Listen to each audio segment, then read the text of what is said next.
In today's video, I would like to share with you guys 5 tips that I've had to go through, and that will help you as well to release resentment from parents or family members who reject you.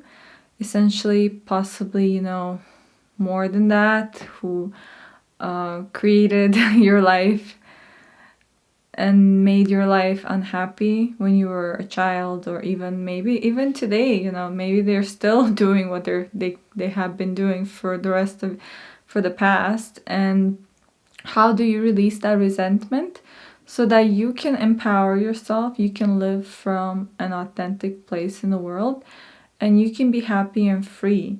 Because any resentment we harbor, any pain, any emotional wounding that we still feel towards our families and even friends and lovers and all of that, any type of relationship that has caused a deep pain within ourselves, it just hurts us and also prevents us from receiving an amazing, beautiful life.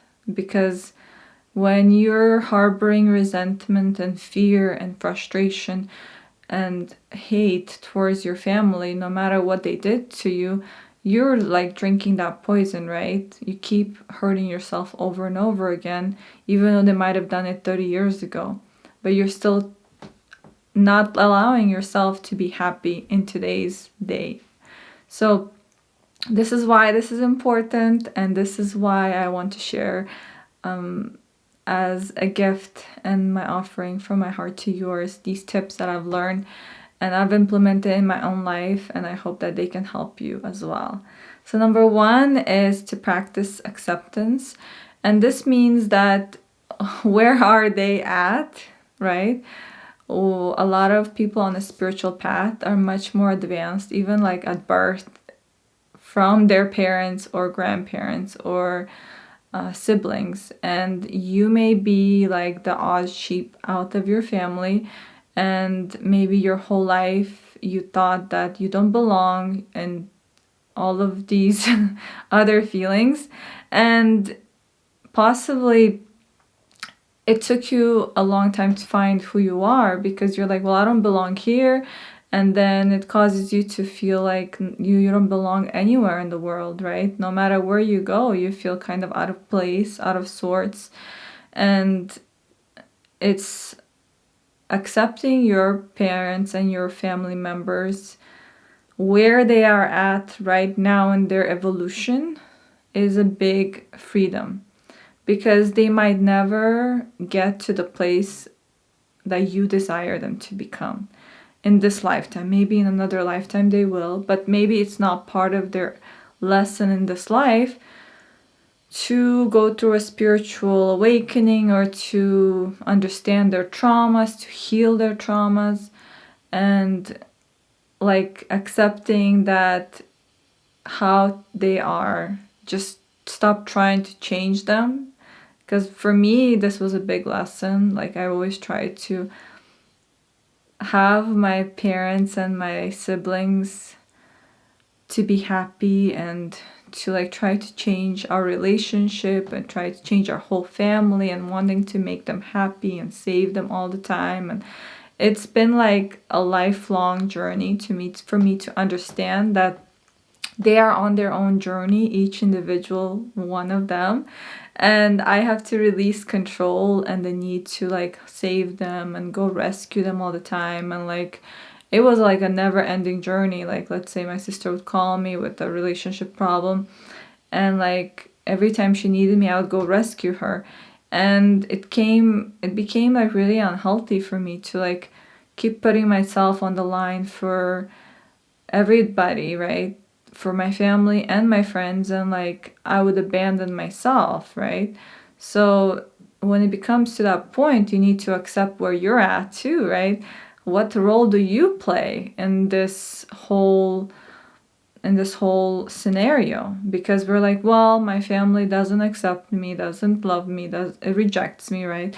Or all of these other traumas that you have experienced from them through their actions, through their whole relationship with you. And a lot of the times they're just trying to teach you a lesson, because this is a school, we choose our parents, our siblings, and they're our greatest teachers. So practicing self-acceptance for yourself and looking at yourself and being like, okay, who am I? What do I need in this world? This is my family, I love them, but where are they at in their journey? And try not to like control their journey, because this is their path. Every person's on a different path. You cannot save people from their own demise at the end of the day. You can try, but you're gonna fail.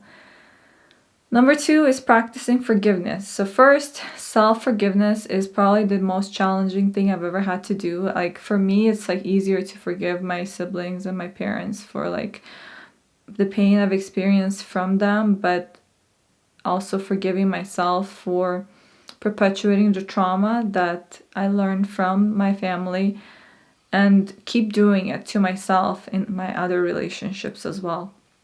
So forgiveness is like an onion. That's what I was taught by my own teacher. And I truly agree this with my whole heart, because I've been on this forgiveness path for over 10 years or longer. And like I forgive them, and the next thing I know, like I still feel like there's pain there. I'm like, okay, well, again, forgiveness. It's like every day you will have to forgive again and again and again. And it's almost like a path of forgiveness, not just one-time thing. Just like they say, oh, just accept Jesus in your heart and you're gonna be saved. Yeah, right. That's not how it works. Like, yes, maybe to a certain degree, but you have to walk every single day in your life in that path of love, right? So forgiving them can look like, you can do this in so many different ways. For me, a big catalyst for forgiveness is always writing letters of forgiveness. And I practice this exercise where like I write the letter and then I'll light it on fire, and the fire will purify, the resentment and the pain. And you want to share with that person everything you feel on your heart on that page, and then just burn it and release it to God, to the universe, all of the pain, all of the hurt. And number 2 way it was a big catalyst for forgiveness for me, for my family, was breath work. Really, like, it just showed me how much gratitude I have for them, even though they hurt me so much, even though they, I've experienced a lot of pain from the relationship and from the experiences that we went through together. I was able to understand on a deep level that it was all done out of love, and that it's all there to teach me something very, very important. And like also seeing and learning about my parents' childhoods and how they were brought up by their own parents, and trying to understand them on a deeper level, and practicing forgiveness for the whole ancestral line and all of my ancestors. And sometimes, it takes a whole new generation of people to choose to be better and to love and to forgive. And you can be that catalyst for your whole family line, and I am for mine as well. So it doesn't take a lot, every day you can say gratitude to them, even energetically, or praying for them. Thank you for my family. I know that, I haven't always been able to express my gratitude for them, even if you cannot show them, physically that you love them, but you can send them love through the energy ways. Number 3 is practicing healthy boundaries. And this has been a long journey for me to understand what healthy boundaries are for me, and what do I need, what kind of boundaries do I need to set with my family. Because it's easy for me to set boundaries with like strangers or new people that I meet. It's a little bit easier, but with my family, because it's been such a long journey, and they get used to how you treat them, right? Like people get used to a certain way of interacting between, like, especially if they know you your whole life, right? So they know you, they know what to expect from you, And I was stuck in a loop of people pleasing, pretty much, and saving them. And it's been like 5 years in the making or longer, where like I'm reading books about boundaries. I'm learning, well, what are my personal boundaries? What type of relationship do I want to have with these people? I understand they're my family, but like they keep rejecting and hurting me, so like I need to set some type of relationship that works for me, right? Otherwise, like I am putting myself in a situation that doesn't serve me. So with each family member, I have a little bit different boundaries depending on where they're at in their life. So like I practice very strict boundaries right now with a lot of my family because I am learning to rewire the relationship. And when you're in the process of death and rebirth of a relationship, like when you keep doing things the old way, nothing ever changes, right? That's the whole definition of insanity. Keep doing things over and over and over again and expect different results. So if you keep going to save your family, you keep reaching out when they want you to reach out, and all of these unhealthy ways of being, that's when nothing will ever change. They will never change. They won't heal, and you're gonna be at their beck and call until they're on their deathbed. And it's good to understand how you are perpetuating the trauma cycle as well, and what can you do to stop being an enabler, pretty much, of trauma, and to just let them be free. And this is what I had to learn a lot, to just not interfere with their process of healing. Because let's say that if your family member is in rehab or is in prison or something, right? And like you can't just like pay their bail or like take them out of that experience, because then you're teaching them that it's okay to make mistakes or like have all these, things go wrong in their life, and then they don't take responsibility for, and they don't see the consequences, and they're going to go back and do the same thing over and over again. They have to learn somehow, right? So I don't really interact with my family too much right now, and I'm learning how to integrate interaction that works for me, and it's a learning process every single day. So number 4 is give yourself time and space for healing this relationship. It's going to take a lifetime, so don't even try to do it overnight, right? It's not possible to like let go of all the resentment and all the pain and all of the hurt, especially if there's deep abandonment wounds and all of these pain that was really caused to you. But every day, right? Every day you have to work on it a little bit more and more. And one day you will wake up and be a different person, living in a different life. And this is just a reminder to be kind and patient with yourself and this journey of healing and transformation. And number 5 is love yourself and love them, right? Love is the ultimate force on the planet, is the healing, is the beautiful healing force. And to me, like for a really long time, I love my family so much, but I can't, I felt so much pain anyways. So like the forgiveness piece really helps you to release the resentment and the fear associated with the hurt, right? that was caused, the woundings that were caused, or maybe that are still going on. So we tell all these stories to ourselves. We put ourselves in the victim mindset of like what they did to me, blah, blah, blah. But that's not going to empower us at the end of the day. So like it's important to love yourself, to accept yourself, to love them, to accept them, and to just make peace with what is.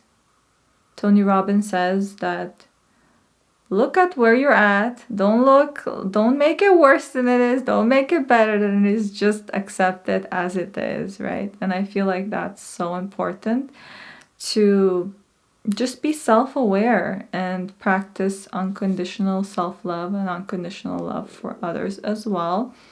And I hope that you know you're loved, and that no matter what, you know, your family, my family, they rejected me a lot.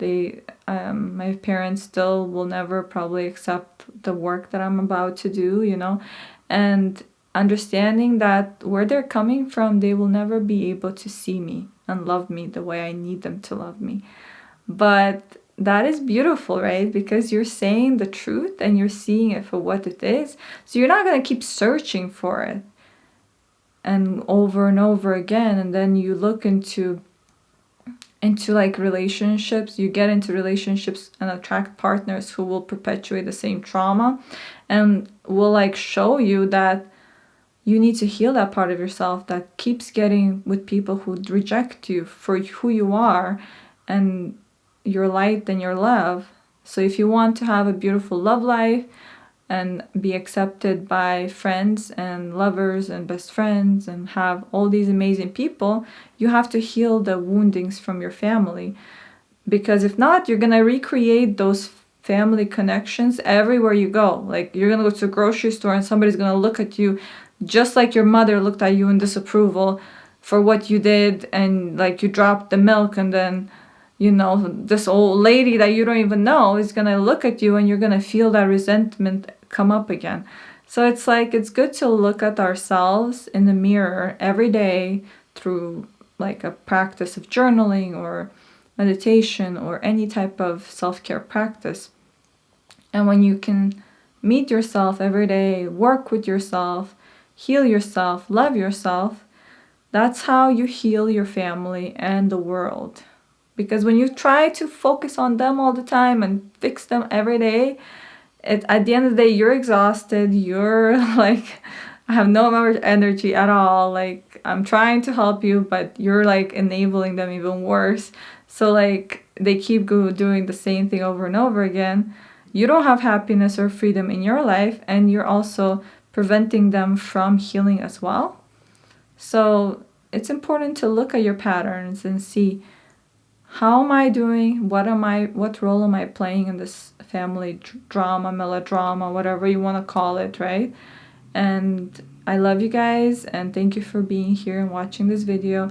I wish for you to have a beautiful life and to know that you are loved, accepted, appreciated for who you are, no matter what happened in the past, no matter what family you were born into, no matter how much pain or suffering you experienced in this life, because you deserve happiness, you deserve abundance, and you deserve great love from each person that you encounter. Okay? Thank you for being here. Bye-bye.